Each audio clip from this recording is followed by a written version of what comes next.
Kajian ini diangkat dari pustaka Buya Hamka rahimahullah.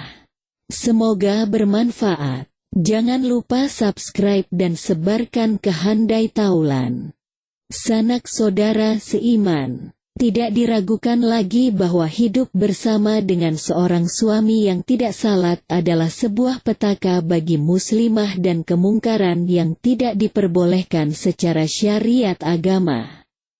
Apalagi jika istri telah bersabar selama ini dalam masa yang panjang bertahun-tahun. Harus dibedakan antara sikap melalaikan salat dengan sikap menolak wajibnya salat 5 waktu. Jika sekedar lalai atau suka mengulur-ulur waktu, maka pelaku termasuk berbuat dosa besar. Namun jika menolak hukum wajibnya salat 5 waktu, maka para ulama sepakat menyatakan sebagai keingkaran terhadap Islam. Bahkan Umar bin Khattab radhiyallahu anhu menghukumi pelaku seperti itu telah kafir dari Islam karena menolak hukum wajibnya menegakkan salat 5 waktu tersebut. Para ulama terpercaya juga mengatakan, bersabar adalah lebih baik dan sambil terus berusaha merubah tabiat pasangan yang masih melalaikan salat tersebut. Jika suami enggan sholat, Imam Ahmad mengatakan, setiap orang yang meremehkan perkara salat, berarti telah meremehkan agama. Seseorang memiliki bagian dalam Islam sebanding dengan penjagaannya terhadap salat 5 waktu. Seseorang yang dikatakan semangat dalam Islam adalah orang yang betul-betul memperhatikan salat 5 waktu. Kenalilah dirimu, wahai hamba Allah. Waspadalah, janganlah engkau menemui Allah, sedangkan engkau tidak memiliki bagian dalam Islam. Kadar Islam dalam hatimu, sesuai dengan kadar salat dalam hatimu. Mintalah kepada Allah agar pintu hati suami terbuka sehingga mudah menerima hidayah dan nasihat tentang kebaikan. Sesungguhnya syarat utama diterimanya amal ibadah adalah karena sholatnya dan amalan yang dilakukan dengan sesuai tuntunan dan ikhlas dalam melaksanakannya. Dalam kebaikan istri pun bisa menjadi pionirnya, tak selalu harus datang dari suami. Istri yang cerewet dan tak bosan-bosan memberi nasihat pada suami terutama perkara sholat, jangan dianggap remeh. Karena begitu pedulinya istri terhadap suami, karena ia ingin suaminya termasuk dalam bagian Islam kelak pada hari kiamat. Semoga tausiah yang sering dilakukan sahabat dalam rumah tangga menjadi lahan dakwah. Jangan takut anak-anak tidak berkualitas karena suami yang tidak memberikan contoh yang baik. Banyak yang memiliki keturunan berkualitas karena ibu yang juga berkualitas.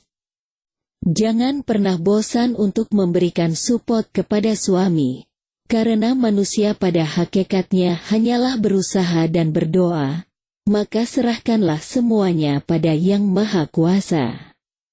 Salat memang perkara berat kecuali bagi orang-orang yang khusyuk. Salat adalah hubungan langsung antara seorang hamba dengan Rabb-Nya.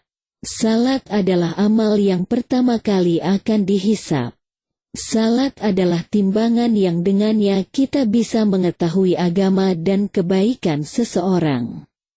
Barang siapa menjaganya, maka dia memiliki cahaya, bukti dan keselamatan pada hari kiamat. Dan barang siapa tidak menjaganya, maka dia tidak memiliki cahaya, bukti dan keselamatan pada hari kiamat, dan akan dikumpulkan bersama Fir'aun, Haman, Qorun, Ubay ibn Khalaf, Abu Lahab. Salat adalah sebuah kewajiban yang tidak akan gugur dari seorang manusia selagi dia bernafas dan punya ingatan. Nabi Shallallahu Alaihi Wasallam telah bersabda kepada Imran ibn Husain radhiyallahu anhu, "Sholatlah dalam keadaan berdiri, jika Anda tidak mampu maka dengan duduk. Jika tidak mampu maka dengan berbaring di atas lambung. Hadis sahih riwayat Imam Al-Bukhari, hadis nomor 1006. Jika hal demikian diperuntukkan bagi si sakit, maka bagaimana pula dengan orang-orang yang sehat? Bagaimana pula dengan seorang laki-laki yang selayaknya menjaga salat berjamaah? Ibnu Mas'ud radhiyallahu anhu telah berkata, sesungguhnya Allah subhanahu wa ta'ala telah mensyariatkan kepada Nabi kalian sunnah-sunnah petunjuk, dan sesungguhnya termasuk sunnah-sunnah petunjuk adalah salat berjamaah. Dan seandainya kalian salat di rumah kalian sebagaimana orang munafik ini salat di dalam rumahnya, maka sungguh kalian telah meninggalkan sunnah Nabi kalian. Dan seandainya kalian meninggalkan sunnah Nabi kalian, maka pastilah kalian tersesat. Sungguh aku telah melihat kami di zaman Rasulullah Shallallahu Alaihi Wasallam.